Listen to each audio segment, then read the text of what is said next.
Maraming salamat sa iyong donasyon Lodi Eugen Torres ang pogi-pogi mo, at shoutout sa Torres at Serrano family ng Pigadededo, Guam, USA, maraming salamat, malaking tulong ito sa akin para mas ganahan pa ako mag-upload. Ika-22 kabanata sa pagpapatuloy. Sinabi ni Jegal Jen sa kanyang isip na si Gahu daw ay walang malay at nasugatan. Ang mga tauhan ko ay nakatingin sa akin. Hindi ko na kayang mapahiya pa.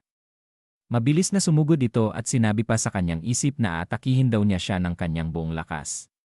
At sinigaw nito na kakamhugin siya ng kanyang mga kamay na may matitilos na enerhiya sa dulo ng kanyang daliri. Sinabi na sisiguraduhin kong madadali ko kahit ang iyong pulso. Tumawa lang ang ating bida at sinabi sa kanya na nakakatawa daw siya. Pinaikot ang mga kamay at masayang sinabi pa niya na hindi ako magpapatalo sa iyo. At gumamit ng kanyang kasanayan na Tai Chong San Su. Na madali lang naharang niya ang kamay ni Jegal Jen. At pagkatapos mabilis na sunod-sunod na inatake siya nito habang nakangiti lang ang ating bida sa kanya. Nahawakan siya sa pulso nito. Ngunit madali lang siyang nakawala dito na itinulak niya ng kanyang palad ang kamay nito. At pagkatapos mabilis niyang hinawakan ang pulso ni Jegal Jen. Kasabay nito habang hawak ng ating bida ang kamay niya malakas na sinuntok niya ito sa muka. Pinagpapawisan nito na nangangalit ang ngipin sinabi sa isip na nakakabwisit ito. Pero bakit? Na madali lang iniiwasan ng ating bida ang gagawing pagkalmot nito sa kanya. Na sinabi pa ni Jegal Jen sa kanyang isip habang tinamaan ng ating bida ng sipa ito habang umiiwas na ang iyong Hyul Shinjo na aking minaster ay kabilang sa pinakamahusay na 5 sa aming pamilyang Jegal.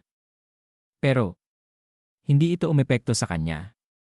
Napaatras ito na kanyang pinigilan. At naiinis si Jegal Jen na sinabi sa isip ng ating bida habang nakatingin siya na nakangiti na kalimutan mo ang iyong kasanayan yung Hyul Shinjo. Hindi sapat na malakas ang pulso mo. Dagdag pa ng ating bida na sinabi sa isip na may mga tingin na pangaasar na ang mukha mong puno ng kayabangan. Sa tingin ko, kailangan mong matutunan ang leksyon sa pamamagitan ng isang suntok sa mukha mo. Pinagkrus nito ang kanyang kamay at tumingin ng seryoso sa ating bida.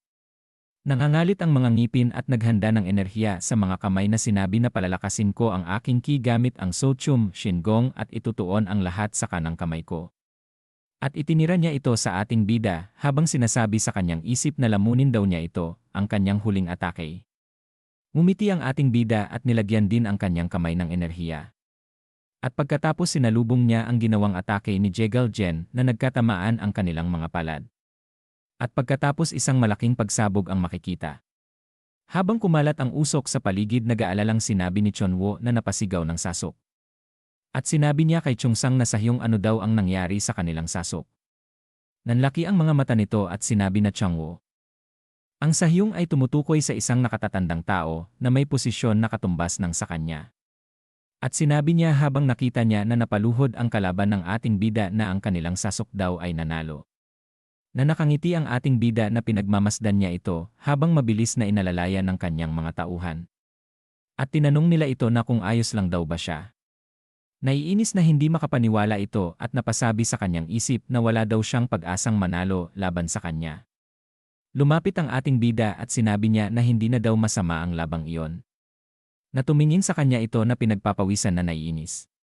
Nakangiting sinabi ng ating bida sa kanya na nakahanda ako para maging madugo ang laban na ito. Napakunot ng noo ito at seryosong sinabi sa ating bida na ano daw ang pangalan niya. Dagdag pa niya na kung ikaw ay isang unang henerasyon, malamang ginamit daw niya ang Jinbae. Sinigaw pa nito sa kanya na magpakilala daw siya. Ngumiti ang ating bida at sinabi sa kanya na kung gusto mo talagang malaman, sasabihin ko sa iyo. Itanim mo sa isip mo ang pangalang ito. Jinmu. Siya daw ay si Jinmu. Na sinabi pa niya sa kanyang isip na ang pangalan ko, naaabot sa tuktok ng Jongmumeng. Ang Jongmumeng ay ang mga angkan na naghati at namuno sa Murim.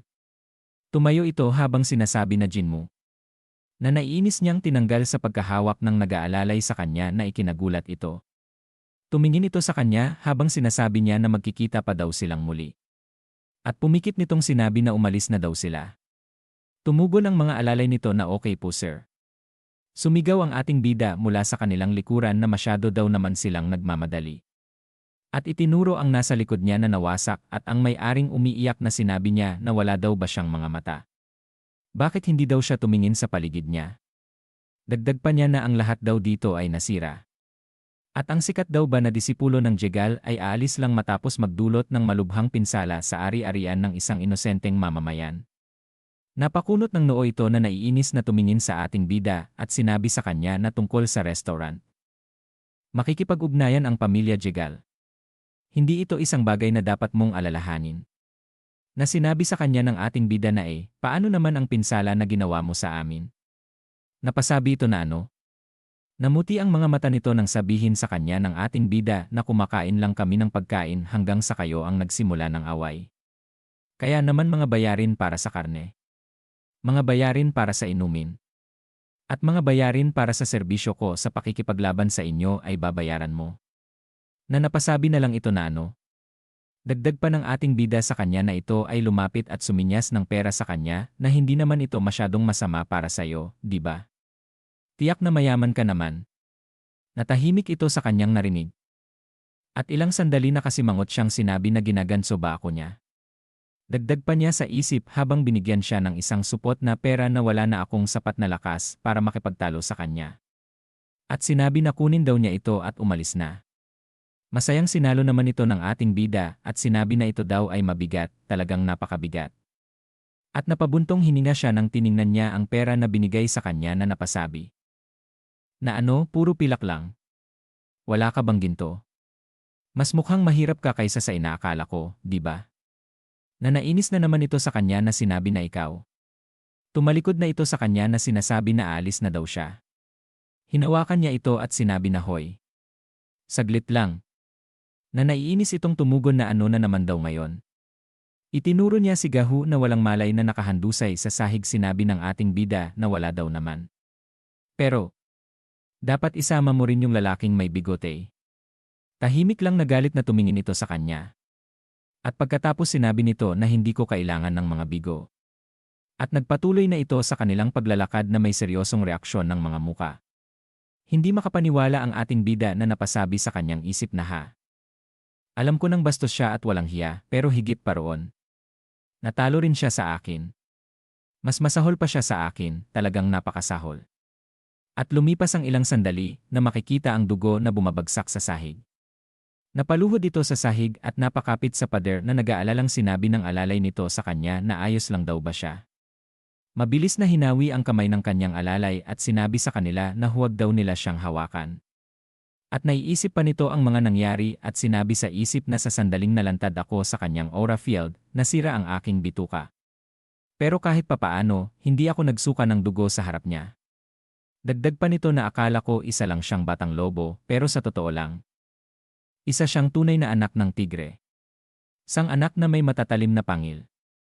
Sinabi pa niya sa kanyang isip habang pinagpapawisan na nangangalit ang mga ngipin na isa lang ang dahilan kung bakit bumaba ang isang mandirigmang tulad niya mula sa bundok ng Shaman.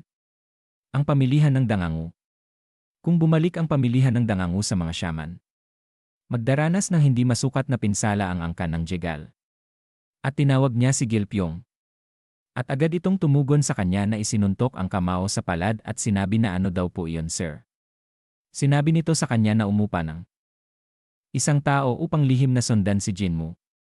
Dagdag pa niya na iulat kung saan siya nananatili, kung sino ang kanyang nakakasalamuha.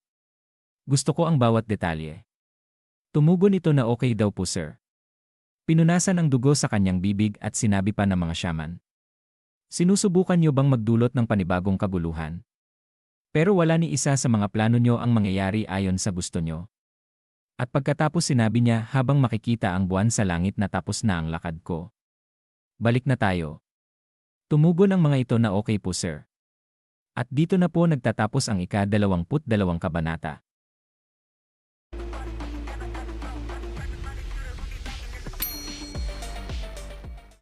Ika-23 kabanata. Sa pagpapatuloy. Kinabukasan sa sentro ng bayan ng Dangangyu. Na namamangha si Changwo na napasabi na wow. Dahil kahit saan siya tumingin ay puro pagkain ang kanyang nakikita na halos tumulo na ang laway nito. Na nakapikit na sinabi ng ating bida sa kanyang isip na si Changwo, tong hangal na to, naglilibot na parang palakang kakalabas lang sa balon. Dagdag pa niya na pero, isang tabi muna lang daw niya yon. Na namumula siya sa hiya na pinagtitinginan sila ng mga tao, na napasabi pa siya sa isip na ang mga damit daw nila ay nakakakuha ng sobrang atensyon ng mga tao. Napabuntong hininga siya at hinawakan ang kanyang damit na sinabi pa niya sa kanyang isip na nasanay na rin ako sa mga damit na to. Pero matapos ang ilang laban, punit-punit na. Wala rin akong ekstrang damit. Ito ang napapala sa pagpili ng maling angkan. Kinuha ang nakurakot niyang pera na maiyak-iyak niya itong pinagmamasdan na sinabi sa isip na kung hindi ko kinuha ang pera mula sa mga jegal, hindi ako magiging kontento. Kailangan kong gastusin ito sa mga damit ko muna. Dagdag pa niya sa isip na bueno, may mga negosyo pa kaming ayusin sa Pomok Street. At ilang sandali pa ay pumunta na sila sa tindahan ng damit na hinahanap ng ating bida ang nagtitinda dito na sinabi na may tao daw ba dito. Tumugon ito mula sa loob na lalabas na daw siya. Masayang sinabi nito habang papalabas na tuloy daw sila. Halos tumaas ang sombrero nito sa gulat ng hawakan ng dalawa ang mga damit na nakalatag na napasabi na hindi daw iyan maari. Sinigawan sila nito ng malakas at itinuro na sinabi pa na kayo dyan, huwag niyong hawakan ang kahit ano gamit ang marumi niyong kamay. Magiging marumi ito. Uminit ang ulo nito at nakakrus ang mga kamay sa kanyang katawan na sinabi pa na ang mga dosang ito ay mukhang pulubi. Pinatalbog-talbog naman ng ating bida ang supot ng pera sa kanyang kamay habang nakapikit na nakangiti. Naagad na napalingon ang may-ari ng tindahan na kuminang-ang. Mga mata nang makita niya ang supot ng pera. Umuusok pa ang ilong nito at namumula ang muka na napasabi sa kanyang isip na ang tunog na ito. Tiyak na maraming mga barya ng pilak. Ito ang makalangit na tunog ng mga pilak na barya. At pagkatapos mabilis na lumuhod na yumuko ito sa harap ng ating bida at sinabi na Master. Karangalan po ng aking tatlong buhay na kayo'y dumalaw sa abang lugar na ito. Pakiusap kayo po'y aking panauhin. Sinabi ng ating bida sa kanya na mayroon ka bang seda para sa dopo na ito. Natumugon ito na matagal ko nang hinihintay na marinig ang mga salitang iyan mula sa iyo. Sinabi pa nito habang makikita ang mga seda na tungkol naman sa aming tindahan sa Pomok. Kami ay nagtitinda lamang ng pinakamagandang seda dito sa Dangangyu at ang aming mga produkto ay talagang kamangha-mangha, kaya't nakakakuha ako ng mga order mula sa lahat sa Jongwon. Tumugon naman ang ating bida na talaga daw ba? Sumagot muli ito na oo naman, syempre. Matutuwa kayong lubos. Nagniningning na sinabi ng ating bida na kung gayon pagkakatiwalaan kita. Tumugon ito ng masaya at sinabi sa ating bida na isang kahanga-hangang pagpili, Master Dosa. Kung ganoon, dapat ko bang? Nabigla siyang pinahinto ng ating bida at sinabi na teka lang. Nagulat ito na nagtataka. Itinaas ang tatlong daliri at sinabi ng ating bida na tatlo para sa aming tatlo. Dagdag pa niya habang masayang nakataas ang kamay na dalawang damit bawat isa. Napaiyak sa tuwa ang may-ari ng tindahan at sinabi na napakatalino mo Master. Dagdag pa nitong sinabi habang nagpupunas ng luha na isang matandang palaboy mula sa Parchon ang nagsabi sa akin na isang marunong na guro ang dadalaw mula sa kanluran ngayon. Kayo po ay aking panauhin mula ngayon. Aanyayahan ko po kayo sa isang malaking handaan sa susunod. Napayakap naman ang dalawa sa kanya at napasabi na sasok. Na masayang napasabi si Changwoo na ang pera ay kapangyarihan, kahit ang katapatan ay nabibili. Kung bubugbugin mo ang isang tao o pakikisamahan, gawin mo ng sobra-sobra. Namumulang sinabi naman ni Chongsang na nakatingin sa ating bida na ito ay isang bagay na mahalagang hindi makalimutan ng isang leader. Na sinabi pa ng ating bida na pagkatapos maging magkaibigan, nagiging mas madali ang humingi ng pabor. Na makikita ang isang tasa ng tsaa ang hawak na nag-ating bida. Habang nakaupo ang ating bida, tinanong niya ang mayari ng tindahan na kilala mo ba ang isang taong nagngangalang Lee Palyong? Napalingon ito habang sinusukatan si Chongsang na napasabi na ang tinutukoy mo ba ay si Lee Palyong mula sa Palyong Clan. Tumugon ang ating bida na eksakto. Nakangiting sinabi pa ng ating bida sa kanya na may sabi-sabi na siya ay isang malupit na tao. Gusto ko lang itong kumpirmahin mismo. At pagkatapos sinabi niya sa kanyang isip na si Lee Palyong ay nangungulekta ng bayad para sa proteksyon sa kalye ng Pomok, maaaring makakuha ako ng impormasyon mula sa mga ngalakal na ito.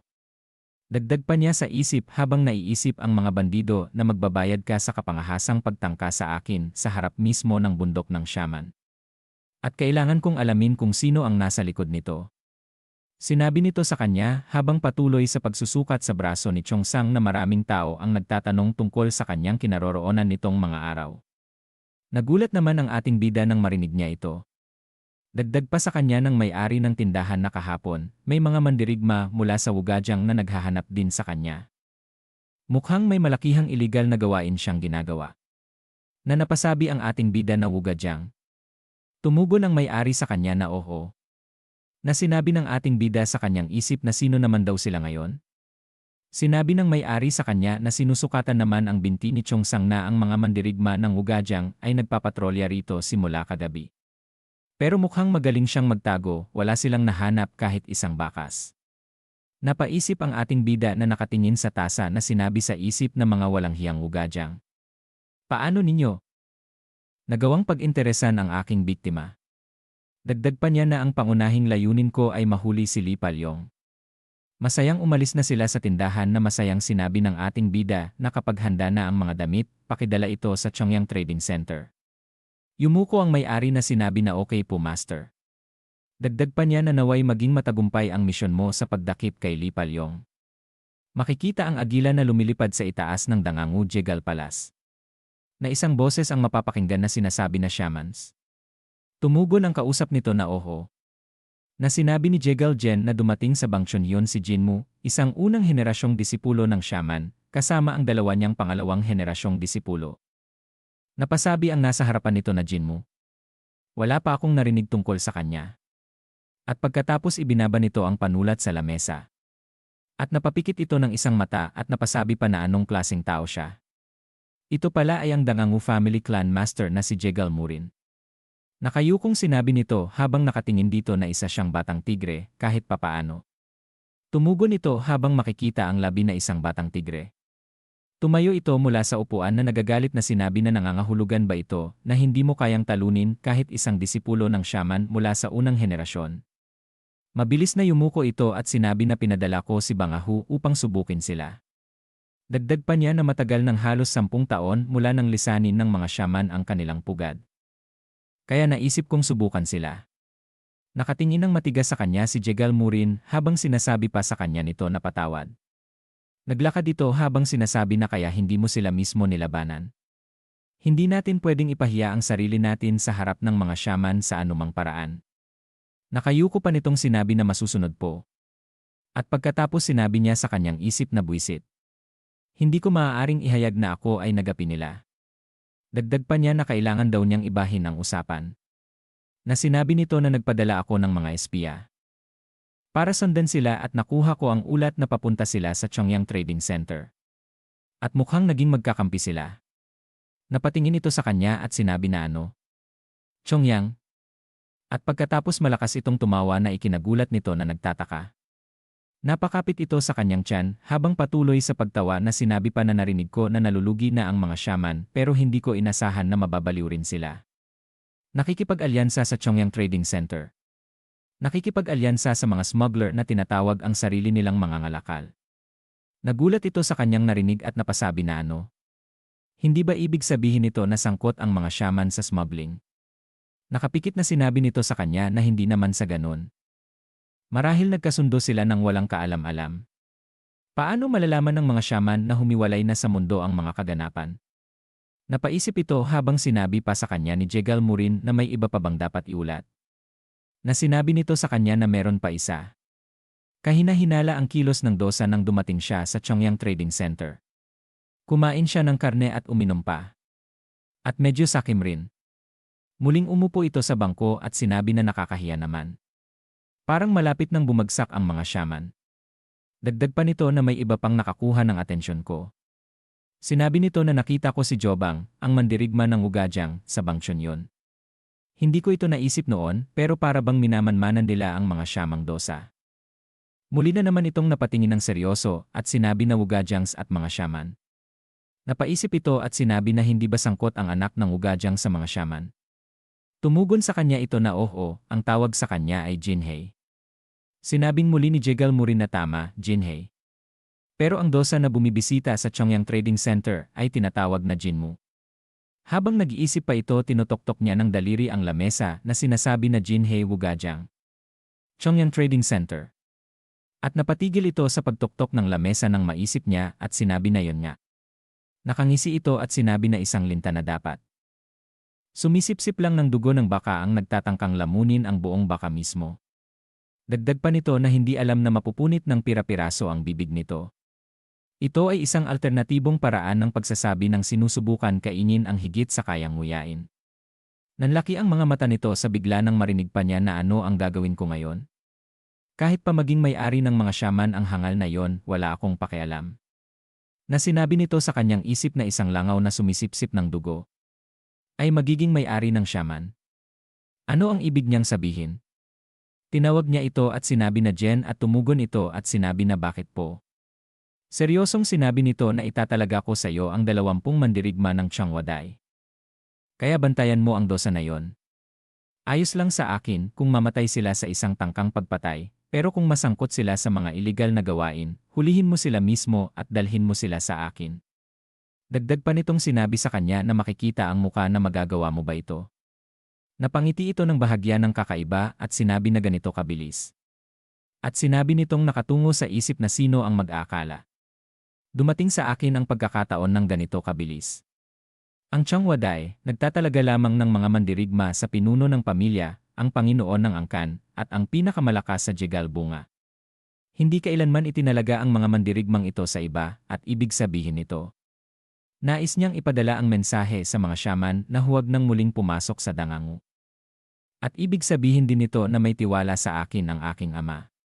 Kung matagumpay kong maisasagawa ang misyong ito, maaari akong maging submaster ng Angkan. Isang posisyong bakante pa rin sa kabila ng marami niyang anak. Iisa lang ang kinakailangan para mapili bilang submaster. Ang taong may pinakamalaking naiambag sa karangalan ng pamilya. Makikita na siya sa labas na sinabi pa nito sa isip na pagkatapos hiyain ang mga shaman, palalayasin ko sila mula sa dangangu. Sa pamamagitan ng ambag na ito, magiging submaster ako at malalampasan ko ang aking mga kapatid. At habang isinasagawa ko ang misyong ito, ipaghihiganti ko ang aking sarili. Sa walang hiyang jinmong iyon. At sumuntok sa kamao na yumuko at sinabi sa kanyang ama na ako si Jegal Jen.